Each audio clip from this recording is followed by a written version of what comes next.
got me again. Lenny put you up to this, didn't he? That's it. Lenny found the finest woman he could, and he wants to see how long it'll take before I say f*** it. Well, you know what? F*** it. Hello and welcome back to another episode of All Things Girl World. So I was recently watching Woo. It's a movie that I've loved for many years, and like many other viewers, I've always looked at it as a movie about this crazy party girl who completely ruins the night with her blind date by simply doing too much. When this film came out, the consensus was pretty clear. Woo was crazy, and she was too much for a guy like Tim. But what if we step back and look at this movie through a different lens? Not just as a story about Woo being overwhelming, because that's a very common opinion regarding this film, but as one about two people speaking completely different emotional languages and slowly learning how to meet in the middle. I want to explore loud love versus quiet love and why difference doesn't automatically mean incompatibility. But before we jump into the video, All Things Girl World now has a cozy little home at allthingsgirlworld.com. It's a peaceful corner of the internet where you can read blog posts, watch videos, and subscribe for thoughtful Girl World content. And soon there will be some cute merch and digital pieces inspired by our community. After the video, just head over to allthingsgirlworld.com. Woo is a romantic comedy released in 1998, starring Jada Pinkett Smith as Woo and Tommy Davidson as Tim. Woo enters the story as a force of nature, confident, magnetic, and unapologetically herself, even though that energy can sometimes feel intimidating to others. She's used to being the center of attention and she's comfortable living out loud. However, beneath her bold exterior, Woo is guarded. Past disappointments in love have taught her to protect her heart, and she's skeptical about finding someone who can truly understand her. Even when her friend predicts an explosion of love through a psychic reading, Woo brushes it off. She doesn't take it seriously at all, and I mean rightfully so. Love hasn't exactly given her a reason to believe in signs or destiny. I knew it. Ugh, Celestial, please reshuffle those cards. I see an explosion of love. Or maybe just an explosion. This last year, my love life has been a disaster. And then we have Tim. Tim is almost Woo's complete opposite. He comes off as more reserved, soft-spoken, and very gentlemanlike. On paper, Tim has it together. However, much like Woo, Tim has not been successful in the love department either. Tim is more methodical, prefers stability, predictability, and is cautious of emotional risk due to past heartbreak. When we were first introduced to Tim, he's surrounded by his incredibly obnoxious friends who think everything in life revolves around women and sex. Tim, on the other hand, makes it clear that he believes that there's more to life than that, and of course, his friends clown him for it. And side note, I do have a hard time believing Tim is completely different from his friends. When all of your closest friends think the same way, I'm not sure that I buy that you're completely untouched by that same logic, at least in some areas. But I digress. Yo, but you know what they say about women with big feet? Wrong gender hop. Now, do y'all mind? How come every time we come down here, y'all spend the whole time talking trash? So, with all of that in mind, Woo and Tim don't meet by accident. Their blind date is set up by mutual friends, and before they even lay eyes on each other, you can already see how differently they approach dating due to their past relationships. Woo treats the whole thing lightly. Before the date, she checks Tim's zodiac sign and reads his horoscope, not because she fully believes in signs or destiny, but because something in her wants to measure the risk before fully diving in. It's curiosity mixed with caution. Psychologically, Woo wants to give love a chance, but she's not about to let anyone walk in unvetted.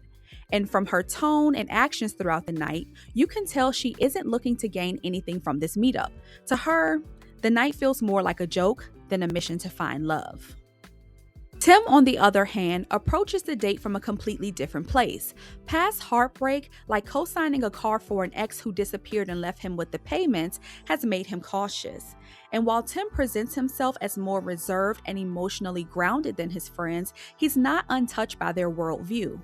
Surrounded by friends who define masculinity through conquest and casual sex, Tim feels pressure to prove that he's not a slouch, that he can still attract women and hasn't been left behind. Before he even agrees to meet Woo, he's asking Lenny, played by Dave Chappelle, all the questions a guarded man would ask. Is she attractive? What's wrong with her? He's trying to predict the outcome to control what he can because he's not ready to risk humiliation again. So before this night even begins, the tension is already set. Woo shows up with a pleasant and warm demeanor and clearly curious to see what this guy is all about, but keep in mind, she's emotionally detached. Tim presents as a gentleman, but also cautious and emotionally braced. And neither of them realizes that this night is about to challenge the very coping strategies they've been using to protect themselves. When Woo arrives at Tim's place, it's immediately clear that she's nothing like what he expected, in the best way. Tim is genuinely excited. She's beautiful, confident, and completely at ease in his space. But almost as soon as the night begins, small moments start to test him. Woo comes across a few things in his apartment, including a kit his neighbor gave him earlier that unintentionally makes it seem like Tim has a hidden agenda. She also stumbles upon a photo of Tim and his ex, which quietly adds tension beneath the surface. Their conversation only adds to the contrast between them. A comment Tim means as a compliment lands wrong with Woo, and instead of smoothing it over, she reacts directly. She challenges him, pushes the moment further than what he expected, and sets the tone for the rest of the night. Woo isn't afraid to confront what feels off, even if it makes things uncomfortable. And just as Tim is trying to find his footing, his friends show up unannounced. Their behavior embarrasses him, of course, and confirms some of Woo's suspicions. Woo responds loudly, dramatically, and yes, a bit excessively, but it's also her way of taking control of the moment. By the time Tim suggests they leave for dinner, the night has already made one thing clear. Being with Woo means navigating unpredictability, and for Tim, that's both exciting and overwhelming. Seems to me like a sister like you would have brothers lined up around the corner because... A sister like me? What is that supposed to mean? I'm just saying that you got the tools to... Now, why can't a man and a woman just go out and have a good time? Does it always have to be about sex? Never mind. Gotcha. What? Better get that. Don't forget the hat. Sister, huh? Now, this next scene is probably one of the funniest and most memorable moments in the movie, and it's important not because it ends anything between Woo and Tim, but because this is the moment where the audience's opinion of Woo really starts to solidify. Tim takes Woo to an upscale restaurant, a space that reflects his comfort zone, calm, controlled, and predictable. Woo, on the other hand, brings unresolved tension from earlier in the night with her. She pulls out a photo of Tim and his ex that she took from his apartment, forcing a conversation he wasn't prepared to have, especially not in public. A lawyer and you're not even spoken for? That's surprising. Well, let's just say I'm a little old-fashioned. Who's this? Where did you get that? Hey. You just gonna steal something? You just gonna take something out of my crib? From there, things spiral quickly. Woo becomes fixated on where they're seated, loudly accuses the restaurant owner of racism, and escalates the situation in a way only Woo can, standing on her chair, pulling a rope, and triggering a chain reaction that results in complete chaos. This is the point where Woo's loud love stops feeling quirky and starts feeling disruptive. Not just to Tim, but everyone around them. And while the scene is played for laughs, it's also where many viewers mentally file Woo into the category of the crazy girl. Oh, hey, Lord! Look at all of this, huh? How about this rope?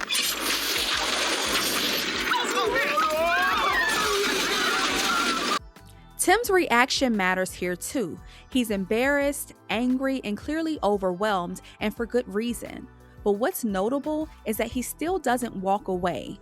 Yes, he's upset, but he stays present even as Woo brushes off the incident and pushes the night forward. This scene isn't about incompatibility yet. It's about contrast. Loud love on full display, quiet love struggling to breathe. And the night is only getting started.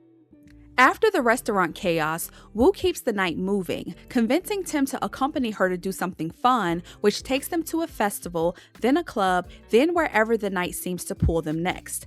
At the festival, Woo and Tim actually coexist. She's social, dancing, floating from moment to moment. Tim stays more in the background, watching her, letting her lead. It's one of the few times during the night where their differences don't clash. They simply exist side by side.